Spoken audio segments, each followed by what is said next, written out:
This is Greg Crabtree. I wanted to go through some examples of how to use the tools that we've created. And so what I've done is create a sample company profit and loss statement as well as a sample company balance sheet that comes straight out of QuickBooks. So you can see an example of how to convert this data and fit it into two different models. One is an annual model that gives you an ability to forecast on an annual basis and look at a minimum target or a minimum acceptable target and then stretch performance, and then also then how to take this same data and then look at it on a monthly basis and plug it into our more complex cash flow model, which I know that's sometimes a little bit of a challenge if you're not really a spreadsheet jockey and like to do those things. So the first thing I want to show you is how to work with data straight out of QuickBooks. And so the first thing is, let's actually work with a P&L, which is what most people are more comfortable with. And so what I would suggest is go into QuickBooks and print a profit and loss statement for whatever time frame that you're dealing with. Our cash flow shell is currently set up to run from January of 2008 until December of 2011. But in this case, I'm just going to show you a one-year example where we started with January 31 all the way out through December of 31. And so in this process, it will produce a total. And so out of that total, you can see that what I did is I cut and pasted the sample summary from our P&L template that we looked at, and then also then formatted the area. And so this is kind of we use the other more complex techniques when we're doing it, but this is a simple way for you guys to look at it. And so this is the total column, and you can see that this cell for revenue in this particular company example points up to just this job income number. So in this customer's case, they only have one line item for income. If it had multiple, you can either point it to the total income line or each individual line separately. When it comes down to cost of goods sold, this is our definition of all items that do not have any labor included. So it'll be materials, supplies, any shipping, freight, any of those items that are directly associated with production of revenue, they'll go in here. And you can see in this particular case, I picked out the individual line items of those cells. So rather than picking off the total, you can see that I could have picked this number, but I actually in this case chose to pick each one of them individually. So it doesn't really, either way works just as fine. Direct labor, in many of the cases, you may find that this number may be a little challenging if you've not separated out, but in this case, this particular company example, they had separated it out, but it's down here in the operating expense section. So I point to this cell here that shows the 114,000 and pointed it there.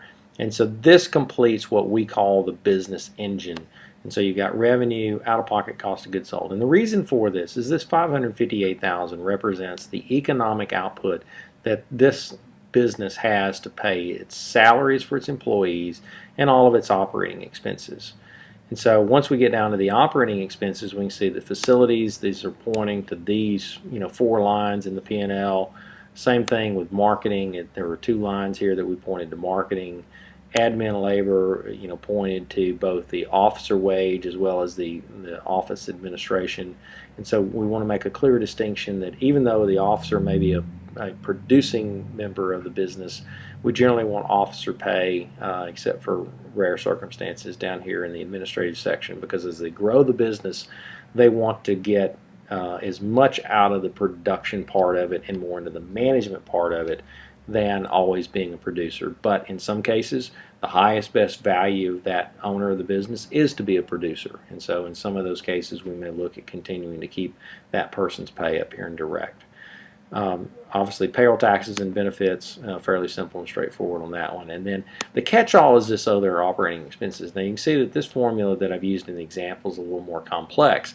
And so all I did was, when I'm looking at that one, you can see that I'm accounting for all of the expenses of the business up here, operating expenses as well as cost of goods sold, and then I'm subtracting from it all of the things that I've already accounted for. And so in essence, what I'm doing is kind of using that as kind of a plug. Now I could go pick the individual line items, but I found that using that as the plug is actually the easier way to make sure that it balances.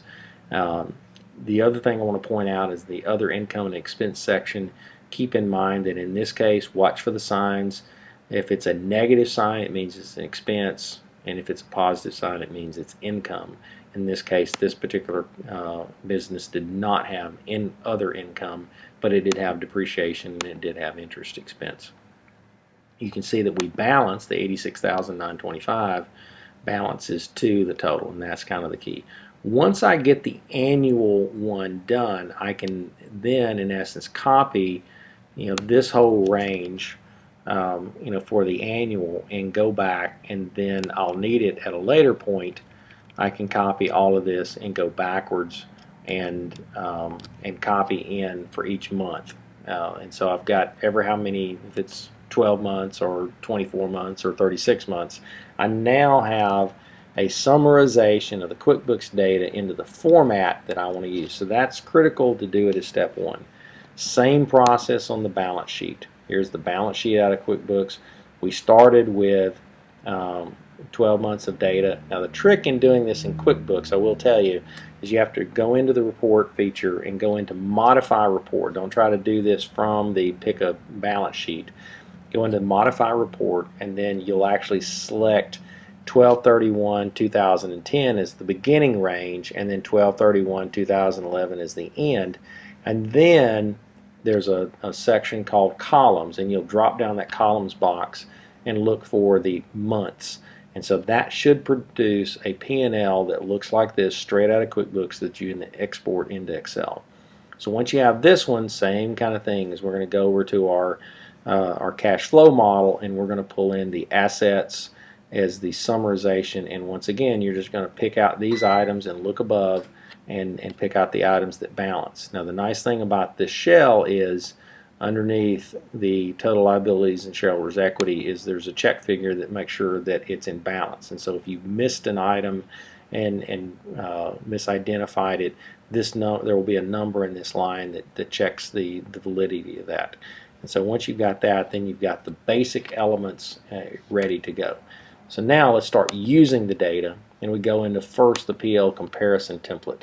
And so in this particular one, I'll enlarge this just a bit, and you'll see that what I've done is I've taken the December 2011 data and plugged it in here. Now I can either key it in, or I can copy and paste as a value. Now the key is making sure that you don't paste over a formula. So one of the things that I would do to start it is make sure that you review the cells here and make sure which items are formulas and which items are cells that are looking for input. But it should be fairly straightforward too. And so revenue is an input cell, cost of goods sold is input, direct labor is an input, these 5 items are input, and then these 3 items of depreciation, other income, and interest expense. And what I would challenge you is, regardless of your business model, you may have a line item that is 0, but our belief is all businesses fit into this P&L model. Now a couple of key things start to come out of this.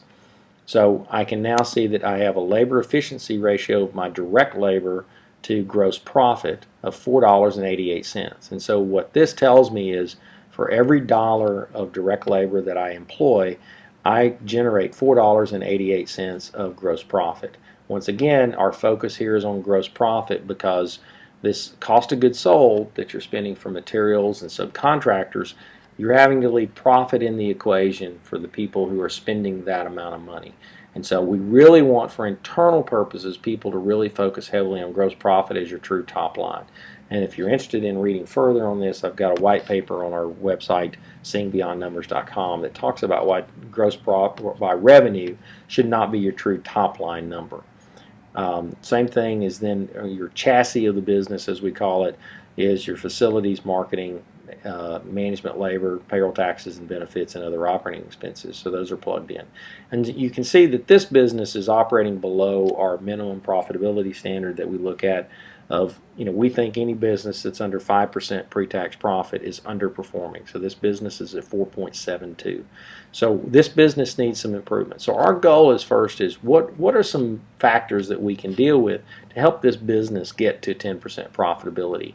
And revenue can't be our only solution. So we got to look at the mix of things. So first, I start off with estimating 2.5 million. Now the areas that I have highlighted here are kind of a quick reference point of these are cells that need input, and if in the forecast area, if it's not a highlighted cell, then that means look at the formula and see where it's being driven from. And so in this case, I plug in 2.5 million, and gross profit is calculated by keying in its gross profit percentage. So in this business's case, they felt like they were a little sloppy on their gross profit percentage, and they were not as tight on managing materials or subs, and they felt like that they could get some additional percentage points out of their gross profit. So that's good. Really, from a direct labor standpoint, unless you're really not managing your labor very well, you're not as likely to get a whole lot of improvement on your direct labor efficiency ratio, but you definitely don't want any degrading of that number. And so in this case, they're shooting for a 5, and they have belief that they can get there.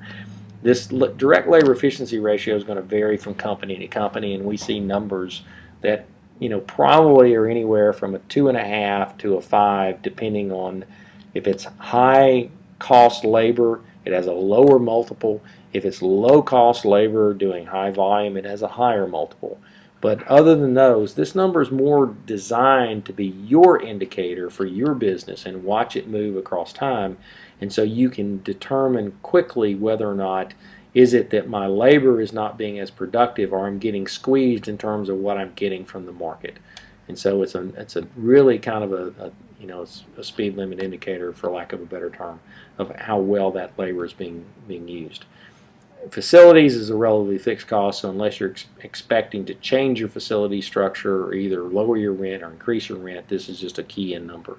The rest of these are driven by percentages, and so in this case, marketing is driven by a percentage that is keyed in here below. Marketing is a percentage of revenue.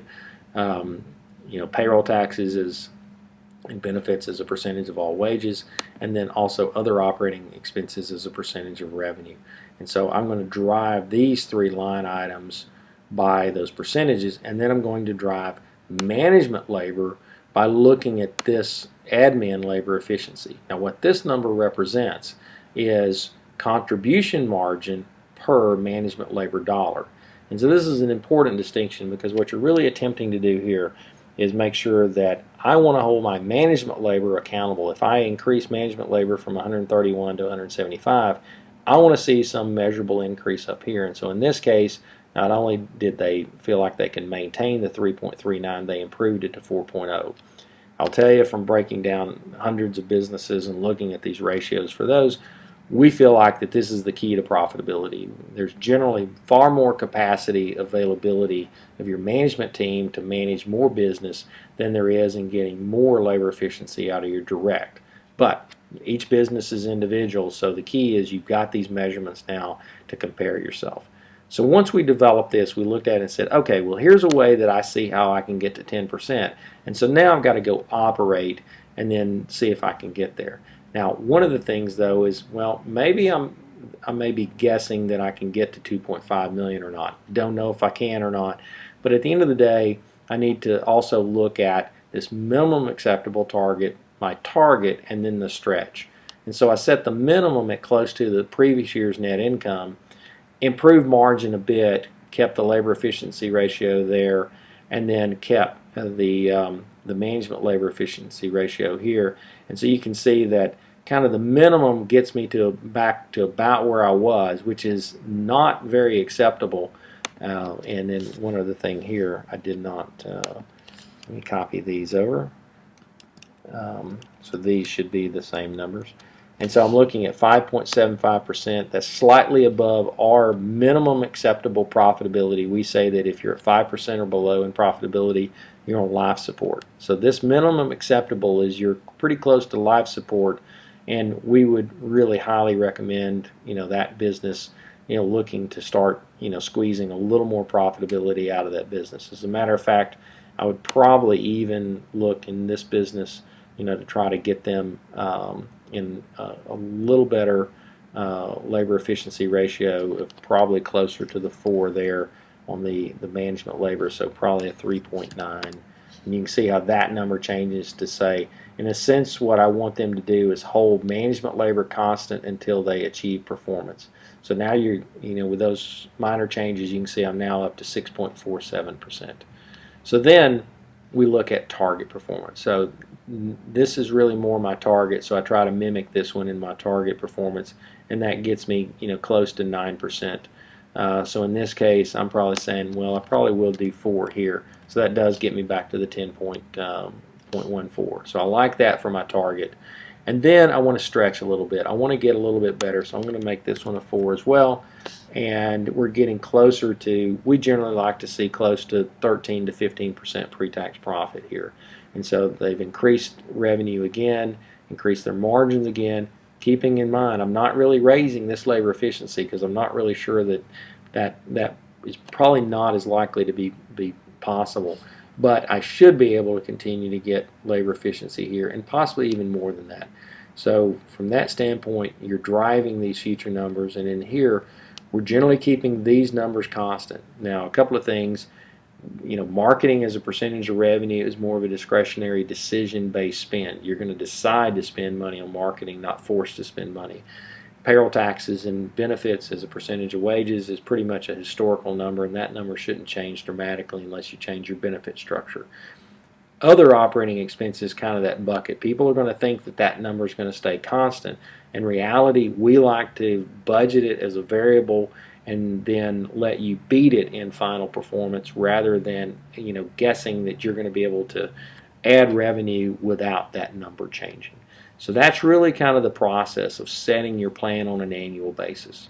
Now, what we now want to do is move to, well, it's great to look at, here's where we're at, here's where we want to go, but how can I get there overnight? And it's one of those things that, when I look at a cash flow model example, this is the complete model. And what I did was, remember the balance sheet from the detail that we looked at on the sample company.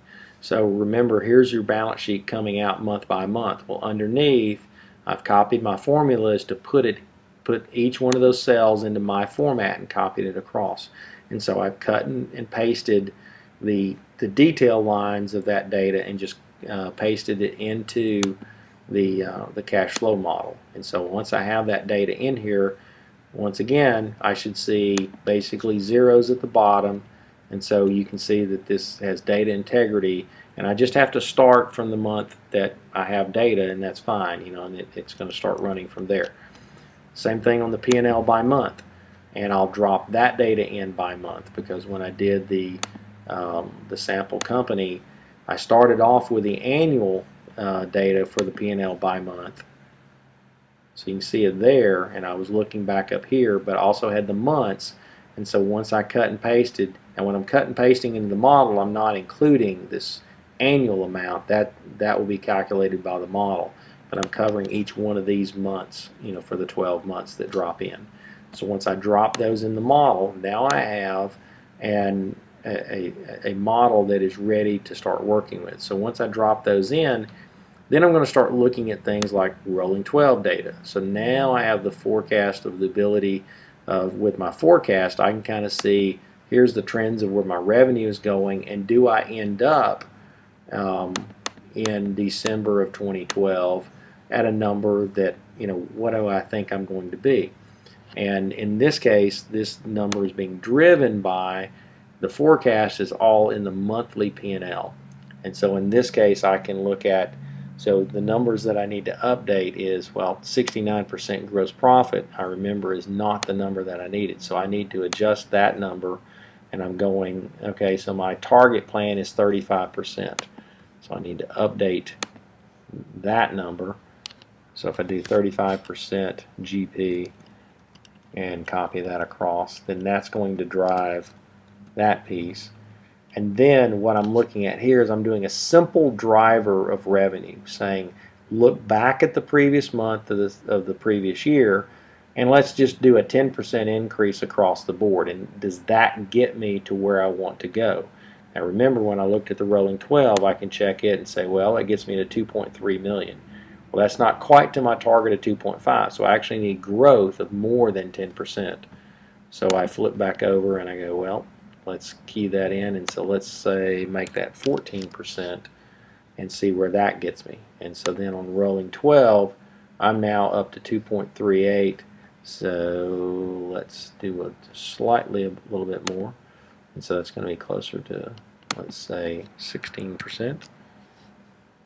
You can keep playing with that number until you actually calculate it. So that's 2.427, so it's probably going to be right around 17% then. So 17 gets me there. And that's 2.448, close enough for what we're trying to accomplish today. And so you can keep playing with that number until you get the target of what you're looking for. And then direct labor efficiency, we're going to try to get a 5 on that one, so that gives us our labor budget off of those.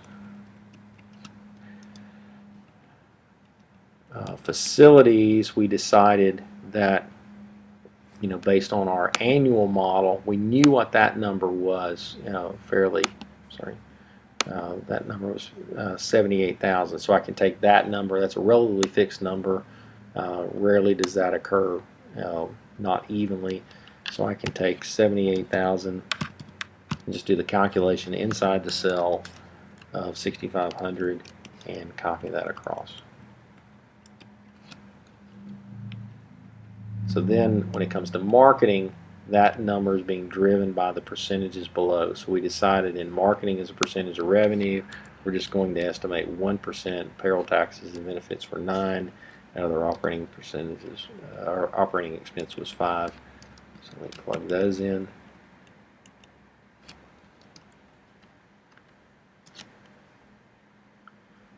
And then we've got the management labor efficiency. We're going to shoot for a 4 there. And get that one across. So when we get to looking at our rolling 12, and depreciation, I think we had a number that depreciation was 5,400 and interest was 6,500. Now this interest here, you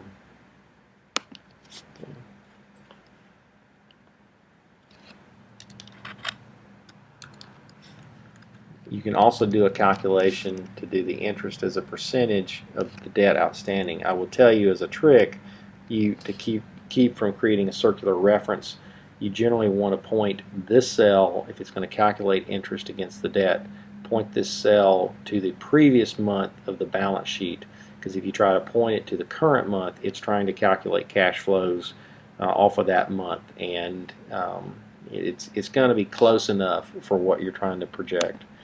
And then this one is minus 5,400 divided by 12.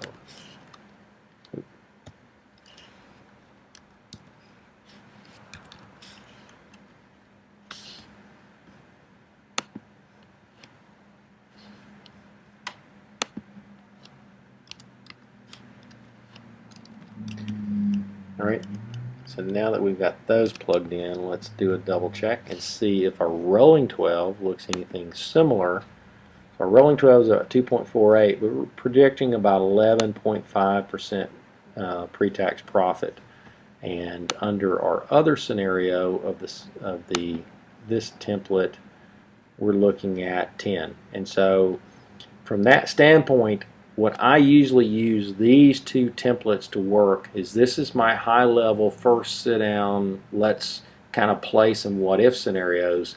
But if I have to ultimately go back into the cash flow model and plug it in by month, and let's look at these, and then I have to then look at the rolling 12 to see, do I end up here in December with a number that's roughly similar to what my annual plan is. But this monthly model becomes really more of the defining factor of what you're trying to accomplish. Now, a couple of things in terms of driving the balance sheet. So you can see over here, we populated the balance sheet. We've got a forecast cash. Now, you'll notice there's not any highlighted numbers here on the balance sheet, and that's because in the forecast section, we drive the whole forecast of the balance sheet by these two numbers down here. One is average days sales outstanding, and then accounts payable as a percentage of cost of goods sold. And you can see the historical numbers, so you can see that 30 days is probably not a bad number based on their most recent history, of what they were running. They had some high ones but those are usually anomalies, and then they settle down. And so in this case, let's even say that it's 45 days is a fairly common days sales outstanding in receivables. And then generally let's go with 50%. The reason why it's 0 is, like many businesses, they used 100% of their cash to pay off their payables at the end of the year. So let's do 25% in this one, assuming that they really don't have a lot of vendor coverage, to carry their vendor debt. And then keeping in mind that we go down to 5% at the end of the year, that it being cash basis, they want to pay down their payables as much as possible, to minimize their tax implications, but not to the point that they're really going to overborrow money to do it, which is not one of our recommendations. So in this case, now I've got the balance sheet populated, and so over on the cash flow tab, you can see some areas that we've highlighted that these are input cells. Generally, you're not going to need to deal with these. The only ones that you're going to need to deal with are typically the line of credit is an automated draw and pay back formula. And the notes payable, if it's a structured note payable, in this case this business didn't have any notes payable that were fixed term, you would plug in your fixed note payments as a negative number. So the key to keep in mind in the cash flow statement, any number that's positive generates cash, any number that's negative uses cash. So you can see in this first month of the forecast, the business generated $155,000 of cash flows from operations, which was mostly collecting receivables but not having any payables to have to pay. And so that was good. And so they were able to pay down $92,000 against their line of credit. In the case of the next month, you can see things kind of settled out because they're now back into normal receivables and payables management. And so their monthly cash flows tend to rise and fall, but they're not the big swings like you have with year-end issues and things. And if you had a case where you wanted to project shareholder distributions, you would project them down here. Typically what we want to see is we want to see a shareholder tax distribution. So what I would recommend is you do a tax calculation in the first month after the end of each quarter. It will be close enough in timing of going, here's the net income that I have, that number times 40% helps you then plan, and that's going to be a negative because it's a distribution, and that's going to help you plan to, one of our key things is setting aside the taxes for the profits as you earn them. And so this event will happen once a quarter throughout the year, and so you can see that it happened in April.